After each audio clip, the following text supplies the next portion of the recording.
Hey y'all, I am super excited to have a returning guest on our podcast, the one and only Cristy Pratt.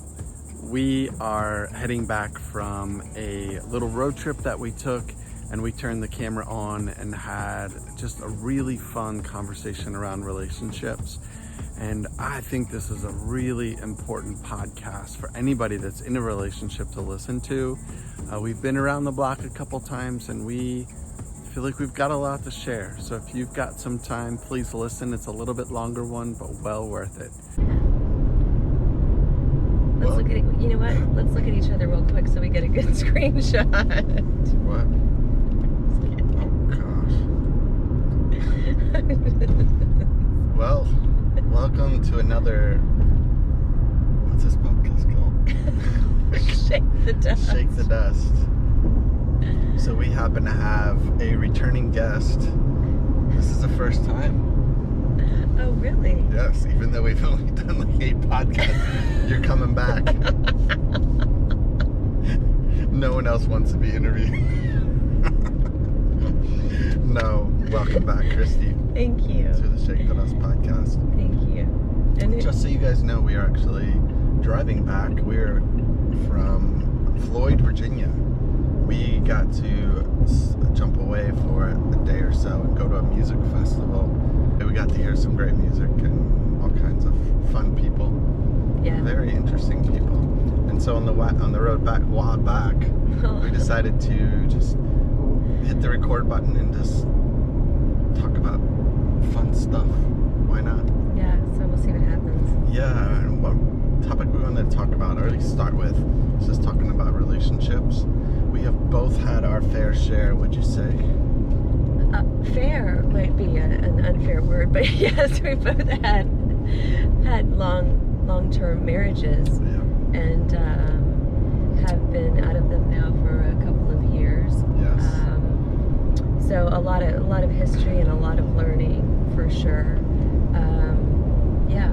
So we've been together about the amount of time, right? Yeah. About 2 years, a little more than that. Yeah. And it's good. And we definitely, I wouldn't say we have it figured out, but I think for us, we've learned a lot very quickly. We both have grown, and I think the reason for that, and we've talked about this and we're just sharing it, but we respect each other tremendously. There's a deep respect, and because of that,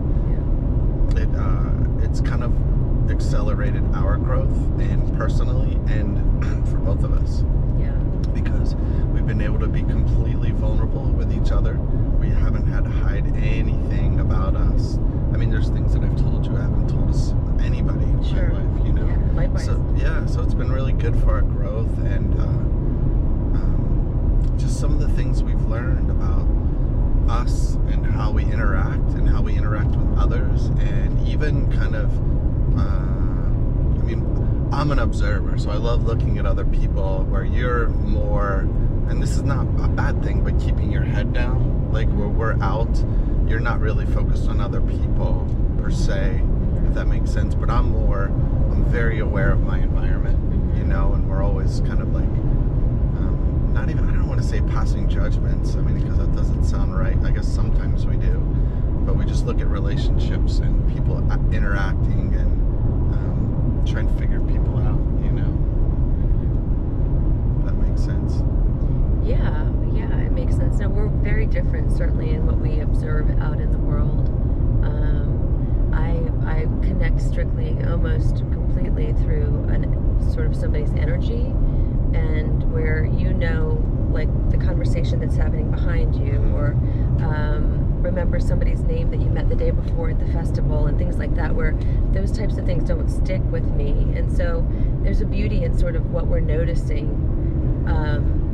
I feel like we're getting like a really big picture of things, a feeling of things, an energy of things, of meeting people and knowing their names and where they're from and all of that stuff. It's like together we kind of collect the data of it all, you know. And what's so beautiful about getting to even be alone, Clay and I have a special needs son who needs 24-hour care, which is very expensive, to be quite honest, and we don't have the supportive family where we live in Charleston, so just to be able to be alone with 1,000 other people was a wonderful experience. You need to do that more often, and most people at this age are probably a little more free than we are.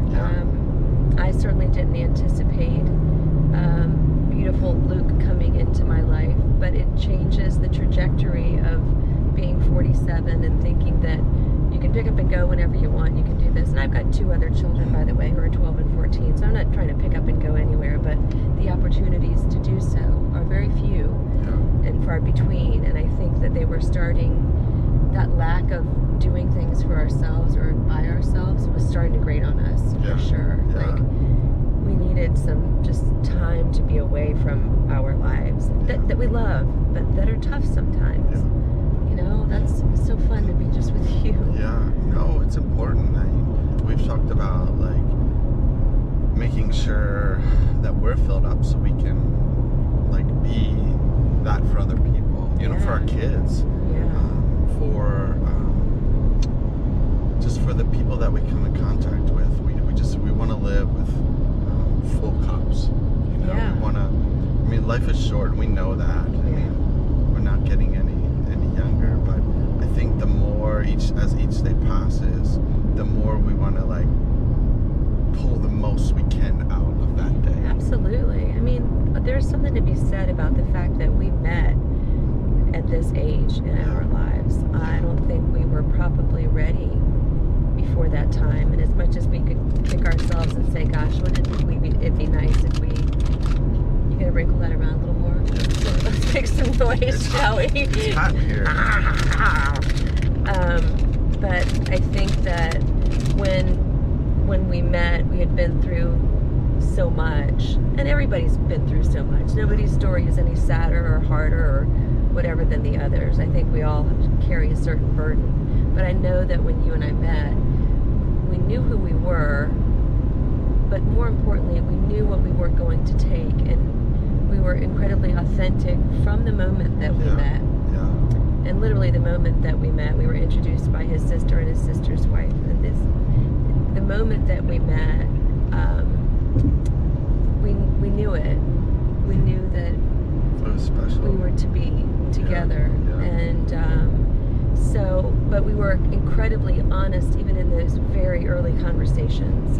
And lived apart for 1.5 years while you lived in Park City and I was here, and which was actually a blessing too, because we got to share who we are by way of talking and talking and talking. And the time change was crazy, and I stayed up till all hours to try to talk to you at night. But it was really turned out to be a blessing because we got to use that time to really share who we were. It wasn't like we were all comfortable on the couch watching Netflix and not talking. It was like we had to dive deeply into the things that we were similar on or different on or whatever. And I remember thinking, you know, like when we first met, Clay came from a very different background than I came from. He came from a very Bible Baptist, strict, big family, church all the time, church, school, you know, got whipped with a paddle when you're, you know, do something wrong or whatever. Just very, very judgmental background, really. I grew up in Greek Orthodox Church and whatever, but it was less a part of our core lives. And I'm still a very spiritual person, but not a church person necessarily, and neither are you. But I remember meeting, and like my first reservation with you was like, this guy's got a lot of judgments, a lot of stuff in there. And what was fun about it is that like you were completely honest about, this is just kind of how I am. Show me how to be different. Show me what it looks like. How does it feel?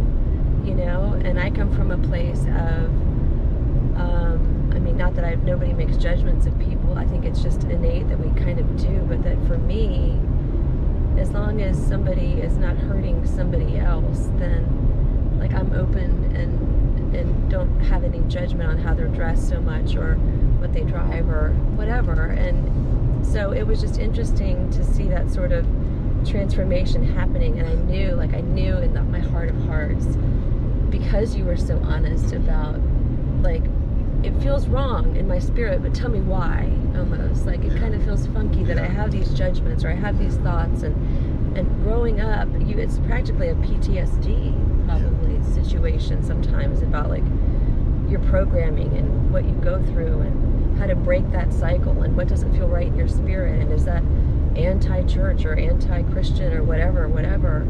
And so I knew that you were really open to growth, you know? And I think I was also super open too, because I mean, I was in a tough marriage, and I think I was just really beat down. Yeah. Like just mentally and emotionally. And so when I met you, there wasn't any like pride to be like, oh, this is who I am, and I'm like, and not that and it's a kind of a weird thing. It's not like I felt like, oh, I wasn't worth anything. Like I knew I was worth. I knew my worth. Yeah. But I didn't know my worth. Yeah. Does that make sense? So I was very open to advice, and I can say criticism, but it wasn't criticism. It was, hey, you know, there's something in you that is really powerful, you know, and it was, I want to tap into that. Yeah. That's the feeling that I got from you. There was never a sense of, oh, why are you judgmental? Yeah. Why are you this? Why are you that? It was all of like, hey, I want to understand who you are because I like who you are. So I want to help you become more of who you are. Truthfully. And that, truthfully. And there was such a freedom in that because, and the timing obviously was beautiful for us to meet when I'm 50 years old, right? I mean, I know, that sounds crazy. It's like, come on, God. Right. Why couldn't this have been 20 years ago? Yeah. But it wasn't, have been. and it wasn't supposed to be, you know? But for me, the timing of like where I had really during that time after I got divorced, I was really working on myself and as best as I could, like leaning into people that I trusted. And so when we did meet, it was just, I was open. Yeah. You know, I was willing to receive. I was willing to, and I didn't even know what that meant, but you helped me slowly started to realize, Clay, like, you've got a lot of worth, you know, and what you're doing is super commendable, you know, taking care of your son and all this kind of stuff. And so we grew, with all that said, we grew very quickly in our relationship, and it was 100% from communication. Absolutely. From the very beginning, open communication was just, it became part of who we are. There was no holding back. There was just, we communicated and got to know each other. Which we never had before. No, right? Like, no, we hadn't had that. In both of our marriages, my marriage was almost silent. And I mean, obviously, I never stopped talking. I mean, like, we have a word like coconut or banana or zucchini or something. What is it? I don't even know the word. It's cantaloupe. Cantaloupe, for God's sake. See? He says cantaloupe when I, like, am I over speaking? It doesn't matter. It doesn't work anyway. It doesn't work. But my point is that, like, I feel like I have a lifetime that I was unable to share with the person in my life, my spouse, my other, and we have a great relationship and co-parent beautifully, thankfully. But finding you brings out the best in me. You know, I am a very deep person. I guess that sounds silly, but I am, and I think a lot, and I'm a spiritual person, and you and I are both very spiritual people, and watching you learn to trust your own instincts is something really cool. I mean, I feel like you're just getting closer. I mean, you said this one time, and it's really stuck with me, is that the goal is to shorten the distance between fear and action, is what you said. Did I get that right? Yeah. Because that has really stuck with me. And the shorter the distance between us being scared to do something or scared to say something, like we can get caught up in words, or we can get tangled up in fears that won't allow us to move forward or to grow. And once we start to rely on our instinct, on our true intuition, which for me is the Holy Spirit, that's just what I call it, and feel it to be. And so when I feel truth coming to me, the faster I can share it and live in it and walk in it and release that fear, like the more powerful I think my gifts become, the quicker they come to me. And the same is happening for you. Yeah. you're not second guessing yourself anymore. And a lot of that for both of us comes from being seen. Yeah.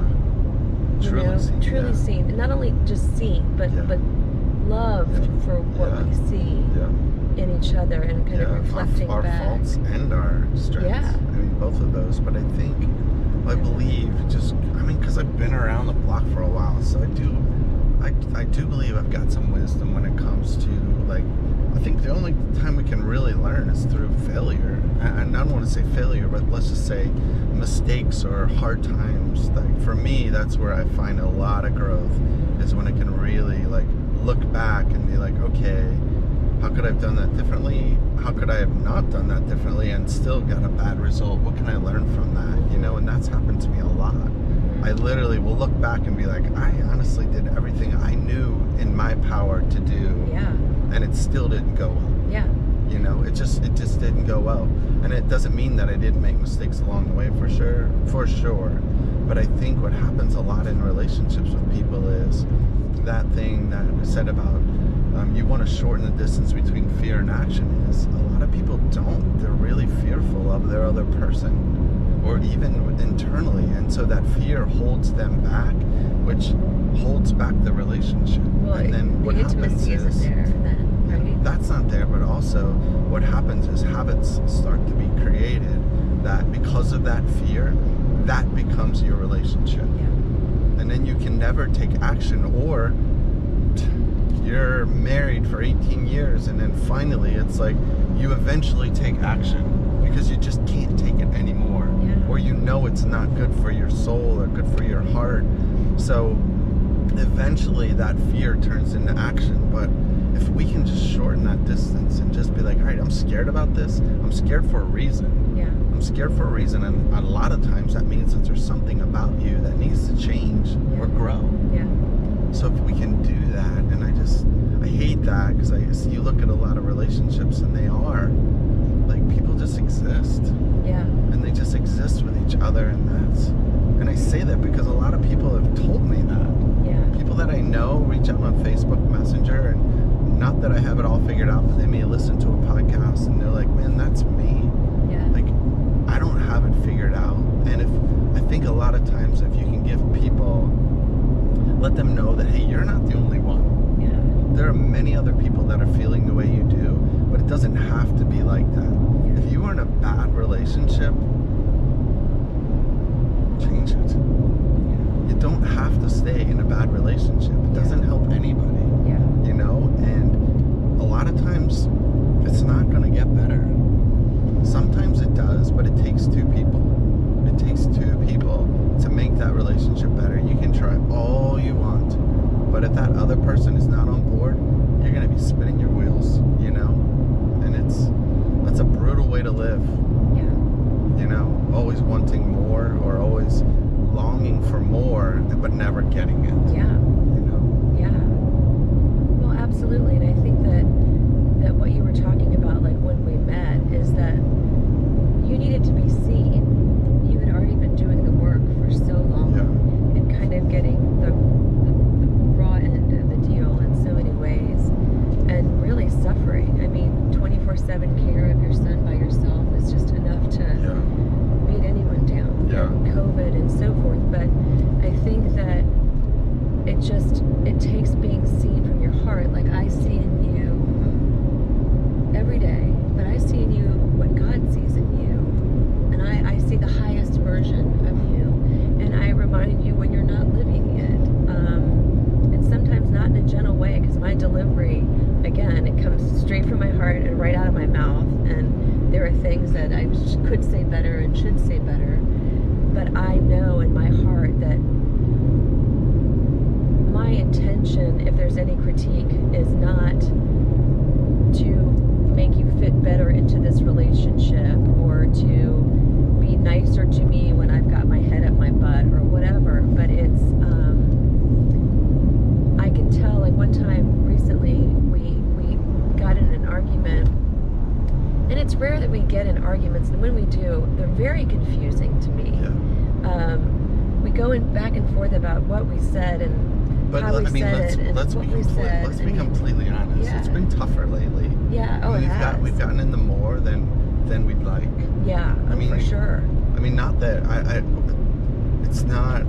I think that's important for people to hear. It's important for me to acknowledge. Yeah. That we get in arguments and we're like, man, I don't like this. This sucks. Yeah, You know? and it has. It's been a stressful summer, and Yeah. I mean, I hate to say it, but I knew this summer was going to be tough, and it's just tough having Luke at home. It's tough having my kids there and negotiating this new modern family, and tough both of us working from our home. Yeah. Tough with COVID, tough work stuff, your stuff, you know? Yeah. I mean, it gets to be a lot, and that's why, like, this going away was just such an important thing to just be able to do, even for a couple days, is to recharge. But I do believe that even though we've had more sort of icky interactions lately, that the growth from 60-70% of those conflicts is massive. And so I don't fear those types of I don't want them. I don't like them. Half of them are bullshit, pardon my language. Half of them are just stress, and we are burnt out, and we are whatever, and we get short with each other. But I think what we do is to try to make sure that none of that becomes habitual. You and I are very quick to try to correct, like, make that wheel tight again, because once it starts to wobble, man, it's a slippery slope. And so the other night, we got into this argument that I don't even know what it's about, and I don't even think. The next day we started to speak about it, and you came up behind me and hugged me at the kitchen sink, and it was very kind and very warm, and I was very relieved. And then you started to kind of apologize for kind of how things went down and whatever, and like, instead of going, well, I know, you shouldn't have said that, or like, feel better because I won or something, like, to me it just felt like you were saying those things to me because that's how you get over something. And so just to make it go away, you're going to hug me and kiss my neck and say that I probably shouldn't have done whatever I think I might have done, or and you were like, geez, I was like, just wait, like, hear me out for a second. I don't want this how you're like, I'm just trying to make it right. I'm just trying to apologize. I'm just trying to do what I'm supposed to do, you know? And it just felt inauthentic to me, like, not an inauthentic apology. I don't think either of us really needed to apologize. I mean, it was what it was, but that even for the sake of keeping the union right, you can't do something that goes against your spirit. Like, I want you to be the best version of you. And did I really deserve an apology? I don't know. We were both confused in our whatever we were talking about. But that even for the sake of the relationship, we can get into these routines that we've done in the past of, he apologizes because that's how he tries to make things right, or I this, and that's how I try to make things go away. But we can't serve the relationship first. You have to serve your authentic self first. And if that means not apologizing, then that's okay, because apologizing for something you don't even think you did or whatever, and we hold our hands together on the couch and watch a stupid show and go to bed and become these basic, resentful, cyclical relationships that we've been in. And like, so even if it seems like it can put a Band-Aid on something, I still want to rip it back off so that we can get to the core of really being who we are. And that was so freeing for me. Like, when you did that, I was not expecting it. I was expecting it to be like, okay, and I was truly like sorry for like frustrating you and making you upset, you know, though I didn't quite understand why I had. It still felt right for me to be like, I'm sorry, you know, even though I was like apologizing for something I just wasn't sure about. And you just pushed back and you're like, Clay, you know, like, you need to be authentic, you know, and the most honest you can be is where I want you to be. Absolutely. Because that short term, it may be a fix, but long term, that does not help relationships. No, it's a poison. It is, because it's like, all right, well, I'd apologize, but that's what I have to do is apologize if I don't really mean it. Right. You know, or I don't even really think I did anything wrong. Right. And, but it makes it a lot easier for when I do screw up. It's so much easier for me to apologize because it feels right. Yeah. And I'm like, I am sorry. I was out of line. I did say this, and I didn't mean it, but I said it, and I'm sorry for that. You know, and maybe I did mean it. And I'm still sorry for that. Yeah. You know. Yeah. So it's just being authentic and letting me be real, and you being real, and not letting us like play in the shallow end. Yeah. But like literally jump in the deep end and stay there is what honestly what we're meant to do anyway in this life with other people. We weren't meant to swim in the shallow end, and that's unfortunately what most relationships do. They would love to jump in the deep end. They would love to do a cannonball. They would love to take risks with the other person that they're with, but they can't. They're like, no, we have to stay safe here, you know. And I think that if we cater to each other's insecurities, then we stay where we are. You know, like I'm insecure about being dyslexic, and I have 15 bags that I'm trying to organize, and I still can't find anything, and I'm so embarrassed by myself in front of you.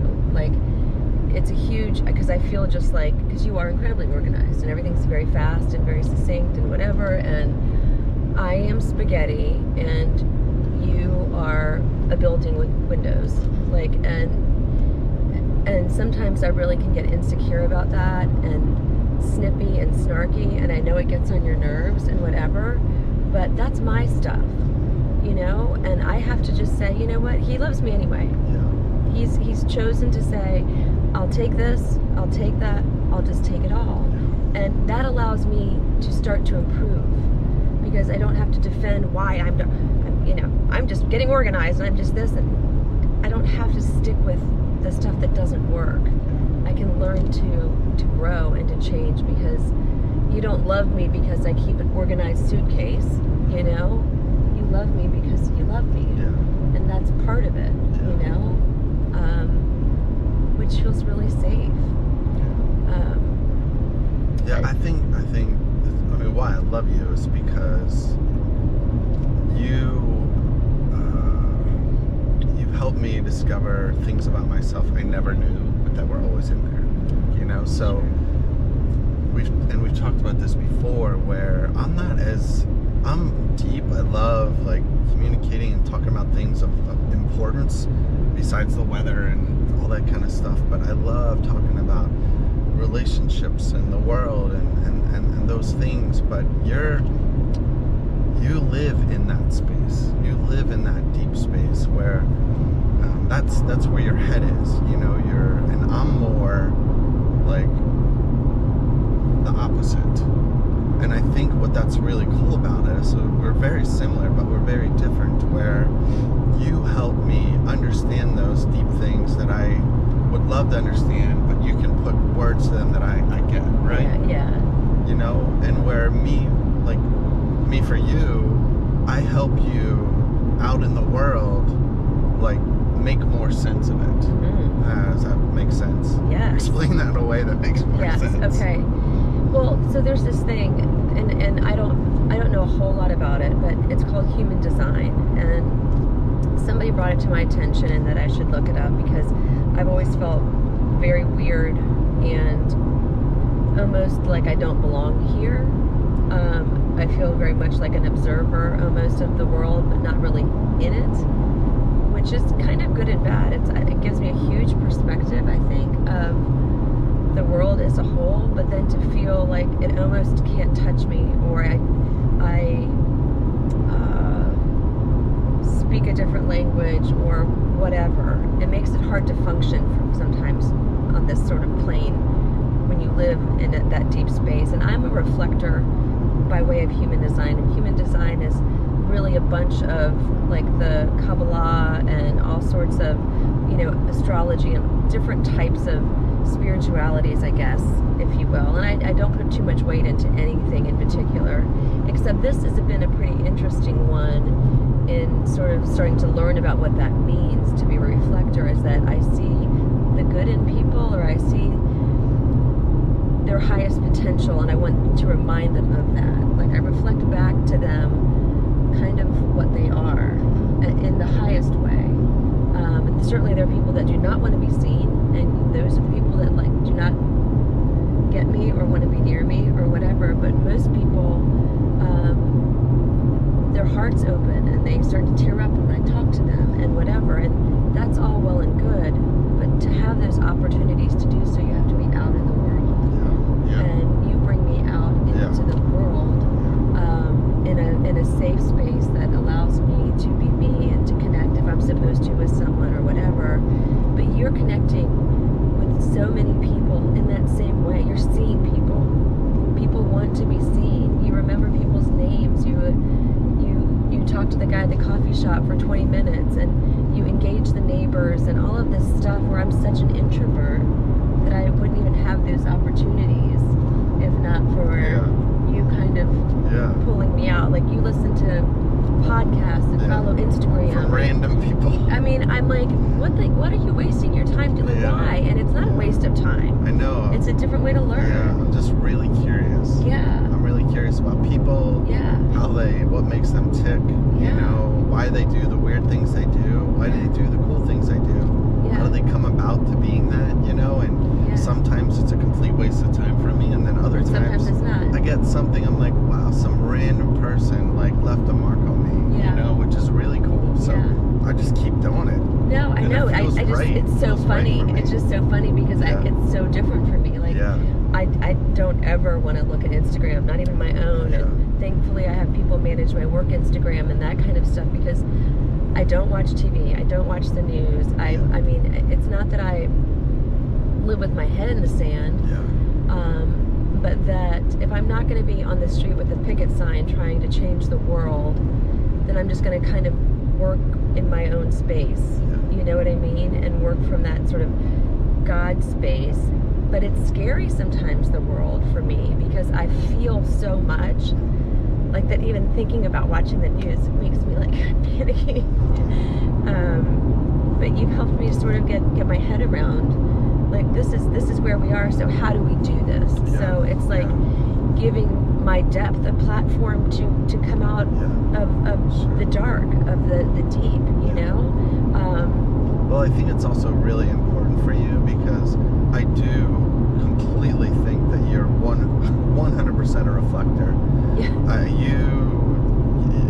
It's crazy, babe. It's crazy. How much you take on, and you can feel other people, and you can help make other people make sense of themselves. And some of the things you say, like, it almost feels like deja vu for me. Like, I was feeling that, and you just put words to it, you know?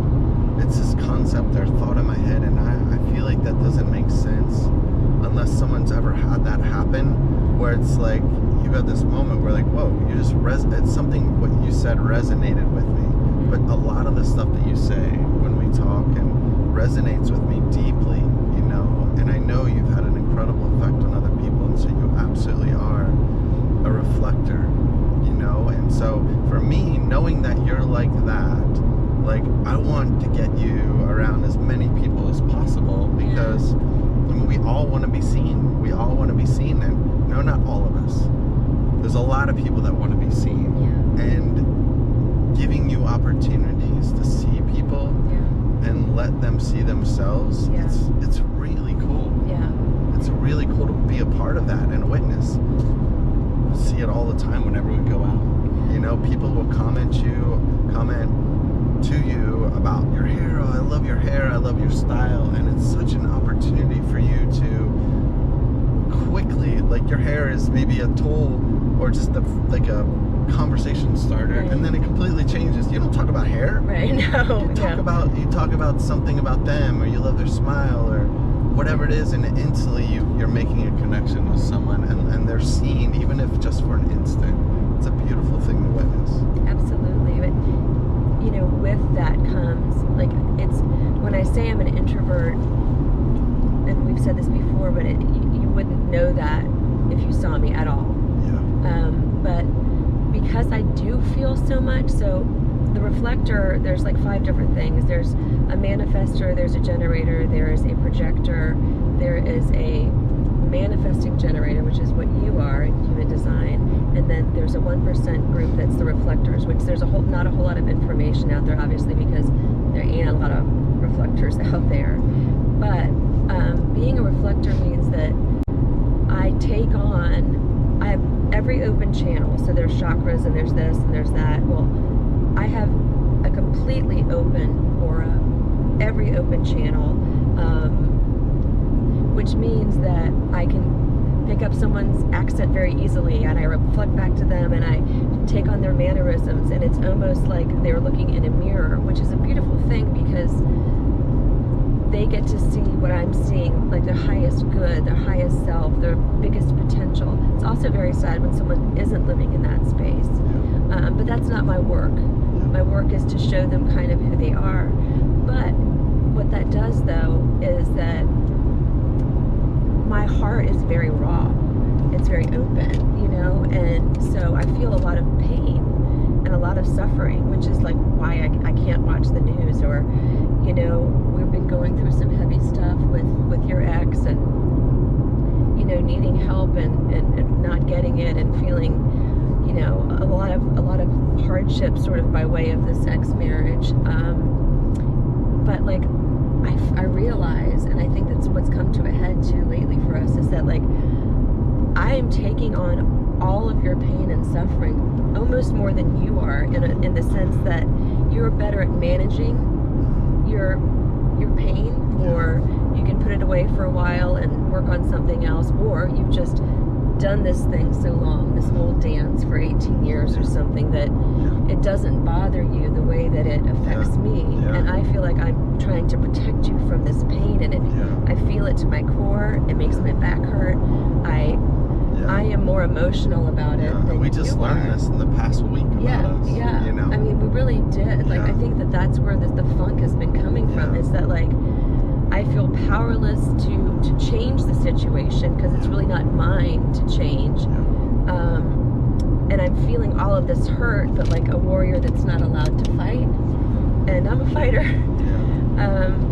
But I think that in uncovering that, by way of understanding that I am a reflector, and I am viscerally taking on your pain and your joy, and all of that, but that it's not really mine, and I can't do anything about it.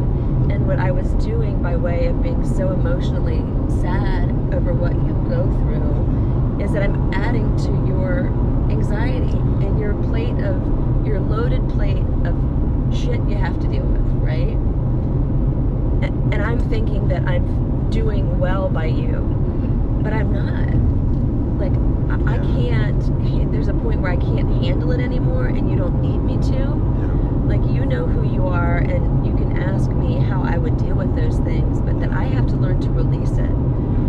Because it's quite frankly, it's aged me, and it gets in the way of our good flow and our good vibes. And so even with you, I have to learn that is yours. And I can just be here as a source of support on the side, but I can't carry it anymore. And I think that is what has happened, and things have kind of come to a head, and really realizing what that looks like is going to be a little freeing for us. Yeah, no, it is too. And I may have mentioned this, but as far as our disagreements, arguments, like frustrations with each other, like we've kind of shifted in how we look at those, you know. And it's easy to say now because we're like, everything's good, right? We're happy, and just came off a great weekend, and but I do think it's more than that, and I don't want to like make light of it. I think we have grown even recently as far as how we look at our frustrations, because if we look at them as growth opportunities, then we don't, like you said, we don't shy away from them. It's not like we're like, oh, I'm gonna get you pissed off at me. Like, that's not the goal. But if we know that stuff, because we're imperfect people living in this world, it's like, we know that stuff's gonna happen. We can both look at it and be like, okay, this is happening for a reason. How can we grow And trust the other, like, that I know that you have the best intentions for me, you know, and that I have only the best intentions for you, and give each other some grace. Or even call it what it is. If it's a stupid argument and I was a jerk, and be like, it's what it is. But there's other times where it's a little bit more meaty, where it's things that actually make a difference. We can't just like, oh, this is all great. It's like, no, like, this is something in our life that is happening that we can, like, what you say, like, transcend and grow and become closer and be better people for the people that are around us. So if we look at it like that, it kind of changes, and it takes kind of like the heaviness off of an argument, right? Because we can look at it like that, and I think that's a really cool thing. But in order to be at that place where you can look at things like that, man, you have to trust the other person implicitly. You do. I mean, there's no room for, oh man, yeah, but my other person, like it has to be a two-way street. In order for you to come to that point where you're like, all right, we're gonna argue and we're gonna grow from this, and then say, okay, you know, I honestly, Clay, I think this last time, like, here's some place that I think I just challenge you, you know, and for me to accept that and be like, hey, I want to grow. I want to keep growing until the moment I die. You know, I do not want to be stuck at all, because it's scary, but it's so much more fun. I don't want to be average. I don't want to be basic. I want to live my life with passion. And to do that, like, I've got to take risks. And some of those risks aren't going to pan out. They're going to suck, and I'm going to have to deal with it. But I'm going to grow, and so will you. So together we'll be just it'll be such a beautiful, and it is a beautiful relationship, that it feels like, okay, this is why we're here, right? It feels like, all right, I know, like, we always like, what's life about? I mean, we're not meant to be alone. That's not how God created us. You know, we're not meant to live life alone, but we're also not meant to live with someone who doesn't get us. It's just or not. To live halfway. Or to live halfway and have to give up a lot of yourself in order to be in a relationship. Like, it's not meant to be like that. No, it's not. It's not. And the thing is that we live with a lot of passion. Like, we are deeply passionate people. Physically, we are deeply passionate people. Mentally, we're very passionate people. We laugh the other day until you fell off the thing and landed on me and almost crushed me from laughing so hard. I literally slid off the bench because I couldn't stop laughing. I landed right on top of you. I know. I mean, and that's like literally, like, that's that level, though, is my point. That level of joy and of passion and of trust and of faith and of all of these things. Surely there's going to be strife. And there should be. Because, like, if we don't understand each other, we need to. Because I'm learning from you, and you're learning from me. And yes, there's the BS fights that just deserve to be, you know, washed off the board. But you don't really know until you get into it sometimes. And so avoidance is not good, and it's not going to happen, not on my watch and not on yours, because I don't want to ever get in that routine of holding my tongue, or you walk on eggshells, or whatever. Like, we're here to grow. I just had this thought. I completely agree, and that's awesome. And now I got to figure out where we're going. I think Florence. Just straight.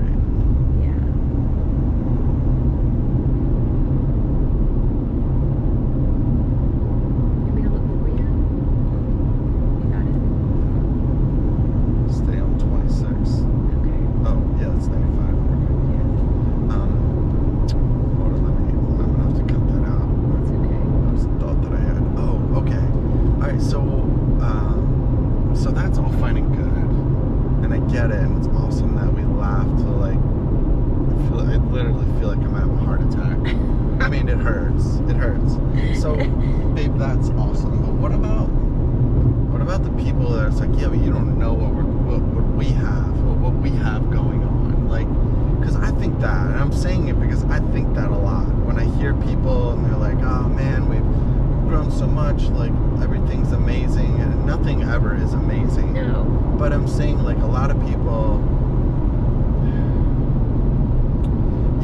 them, and you're like, yeah, but we don't have what you have, or our life is so much harder than your life, you know, and so it's easy for you to be who you are. You think people like would say that about us? Yeah, or you think that about I think other so. people, or? I think so. I think if I do it with other people, I'm sure people do it with us as well. And I just would like to address that. Like, there are people that have worse struggles than us, for sure. You know, we look at our struggles and they're hard. I mean, they're really hard. Like taking care of Luke and having him for the rest of my life and our lives. Yeah. And he's severe special needs. He's an amazing kid, but he's hard. It's hard. It's hard. It's been a lot. You know, yeah, I think, you know, when you watch these podcasts or listen to stuff like this stuff, and I don't listen to much, like I said. I mean, but everybody wants to be an expert on something, or we just, you know, did our smoothies and our chi and our this and our that, and it's like, yeah, well, good on you, you know, like, but you're still living in your ego. You're still attached to the person who's giving the advice. You know, you're still whatever. You're sort of tackling these like spiritual things with such an ego, and hiding your real stuff, and hiding the fact that you guys, you know, actually fight, or that so and so cheated on so and so, and you pretend. There's a lot of pretending going on that I find really kind of hard to swallow, and I think that's why I'm less of a respecter of men and people.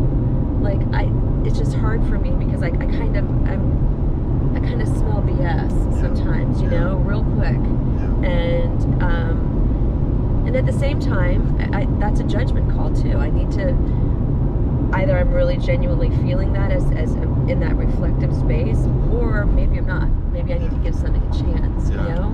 Yeah. But I never want things to look like this is our B-roll, right? Like we can't polish up something and serve it up like we know what's going on. We're walking through it, right? Yeah. I completely agree, and I think for me, like,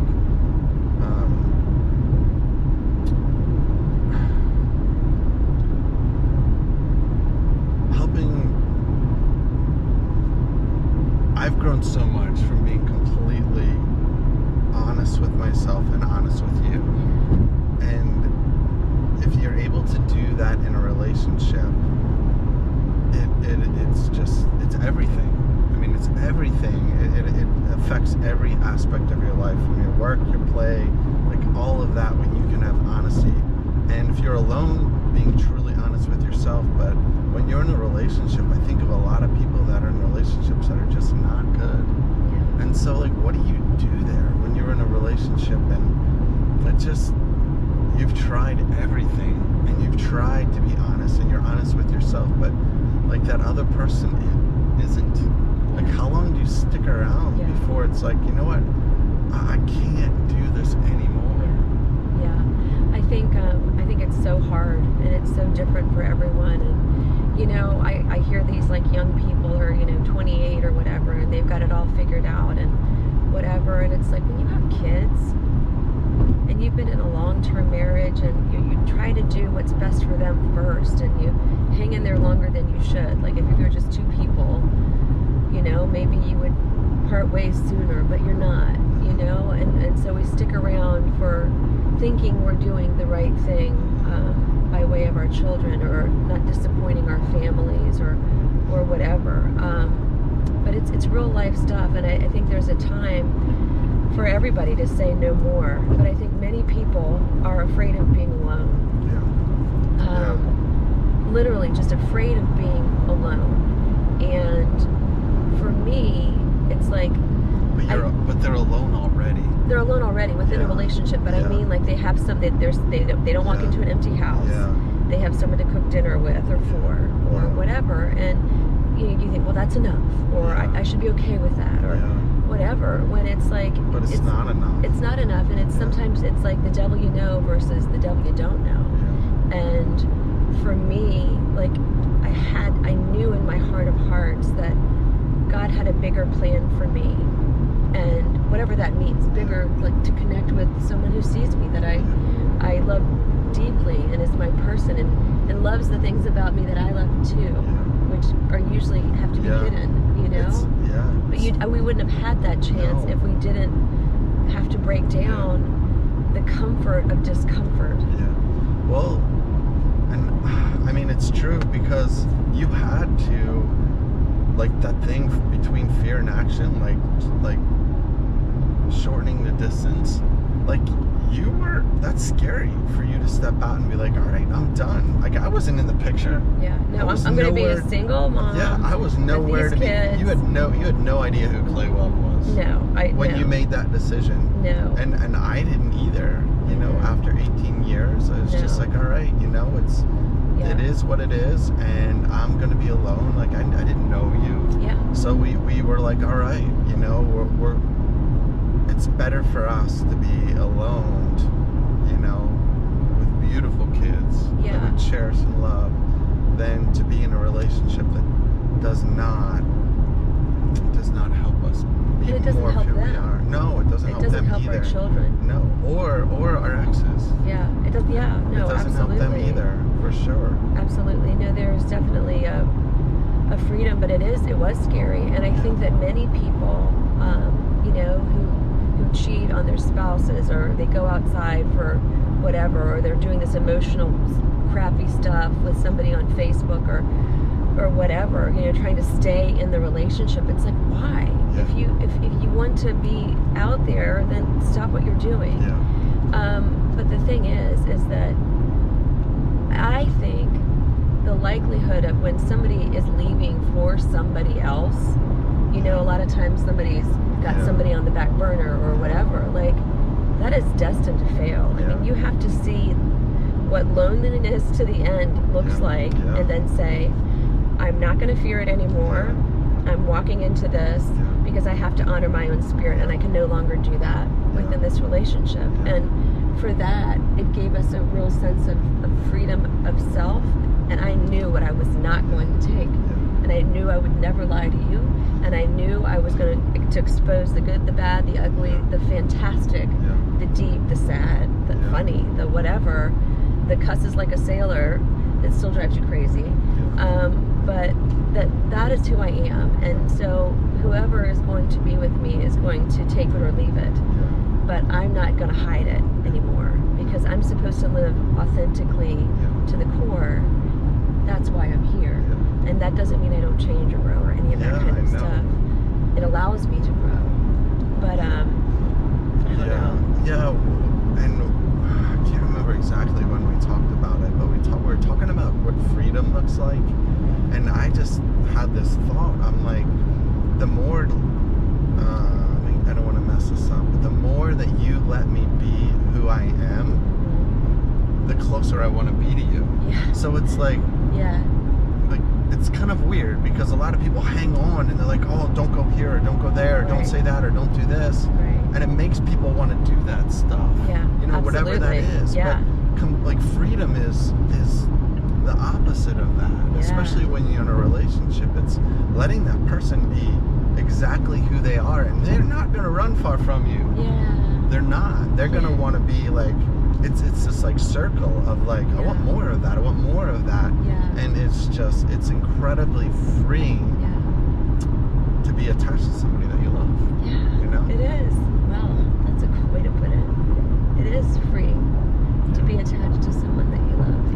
And who just truly loves you and wants the very best for your soul and your purpose and your energy and your health and all of those things, you know? And it's like, you're right. When you can't have something, or you have to hide who you are or whatever, you want to run far. But to want to cling to somebody feels free. You know? It does, and it's like, you want me, and I want you not to just be the best version of you or me, like to be the best version of us. You know, because I know, and I'm not afraid to admit it, but like, me and of myself would only be so good, whatever that means. I would be like, okay, this is Clay, who he is. But with you, like, you kind of like broke that ceiling, and I can be so much more. with you, you know. So no longer is it like I want to be the best version of me. I want to be the best version of us. Yeah. You know, Absolutely. because I know selfishly I'm gonna be a whole lot, make more of an impact. I'm gonna have more fun. I'm gonna take more chances where I wouldn't of myself, because it's not about me necessarily anymore in a relationship. It's like this beautiful thing of we just push and pull each other, and it's fun. And so that may be all, like, I guess even hearing me say that, it's like, oh, that's great, like you have that, but like it's not just for us. No. Anybody can have that. Absolutely. It just can't effing settle. Yes, absolutely. You know, you just can't settle. Absolutely. And I feel like a lot of us just settle way too early. And that's why I tell my son Eli, he's 26, I'm like, Eli, do not get married early. Because you're still figuring yourself out, you know, and I did. And I mean, it happened and I don't regret it. And like, it's the way my path was supposed to be. Sure. But for my kids, if I can give them some input, it's like, do not marry early, you know? Yeah. It's going to take you a while to figure out who you are, you know, and that would be my advice for them. And just really understand, get to know yourself, like take adventures, like learn what it means to be you, live in your skin for a good while, you know, before you bring somebody else into your life, you know, for them and for you. You're doing both of them a disservice, you know. I think so. But I think too, though, the way that you start a relationship is really important too. You know, like if we weren't completely honest about our this or our that or whatever, or I tried to get you to like me, and you like the outdoors, so I'm going to learn how to ride a mountain bike too. You know, and it's like really you hate it. Well, yeah, I mean, if like, you did, well, if I did, but I mean, and we can do certain things, or you're more outdoorsy than I am. I want to stay up all night and listen to music. Whatever. Yeah. Like, we have different things, but we're allowed to be that within it. Yeah. And it doesn't. And if you don't do that, like right from the beginning, if you don't love yourself, then you'll expect that person to feed you love. Yeah. And to get that love, you do this little dance of, this is how you're going to love me most, and this is how you like my hair, and this is how I'm going to dress because I know you like it. And you put all this weight on somebody else, and you're trying to get approval. And we try to get approval from the world of people that we don't even respect. But within a relationship, we become this sort of false caricature of ourselves because we think that's what the other person wants. You know, instead of just being who we are and hoping that the other person sees us. And seeing that other person and wanting the best for them. That's what love really is. It's like just longing for the best for your person, even if it hurts my feelings sometimes. Like, don't apologize. Like, I would love to be like, thanks for the apology and move on. But if it's not genuine in your heart, don't do it. I know. You know, and like that's the fun part. And together, I mean, it's like a catalyst. Like our experience of being together is certainly a catalyst for growth for both of us. Like, I mean, I could have a world of things to say and no one to say them to. You know, and you're helping me to do that and to make an impact. You know, that's why I do the Morph Clothing. I want a platform to say anybody can do anything they want if they believe in themselves, have faith, have grit, have all of those things. And you are building my strength to put myself out there on a larger scale. And I don't know, I feel like we've been through a lot of life, and coming to this later in life, it also gives us a really deep appreciation for what it is we do have, and being unwilling to stay stuck in the past. I can't apologize or make up for the sins of your ex, and I can't throw the heap of my defensiveness that I've had for almost 20 years on you when you had nothing to do with that. You know, it's like we have to shake down the old crap, recognize what it is, put it away forever, and see each other with fresh eyes so that we can continue to grow in this soon-to-be marriage, you know? Yeah, and it's funny because, like, we've been in past relationships, like, we've been married before, and we still believe in marriage. So it's not like we're saying, like, if you're in a bad relationship, get out of it. Because think that's probably what people may hear, but that's not the thing. Like, when you know you're done, and it's time to move on. Yeah. And you shouldn't stay in a bad marriage. You just shouldn't. You know, if there's Life's hope, short. if there's hope, but as long as that's not false hope, you know. But if Yeah. there's hope and you think there's room for change, that's Sure. great. But we still believe in marriage, and Yeah. that's still really important. Yeah. You know, and to still have hope and faith in marriage Yeah. for us, Yeah. that's a beautiful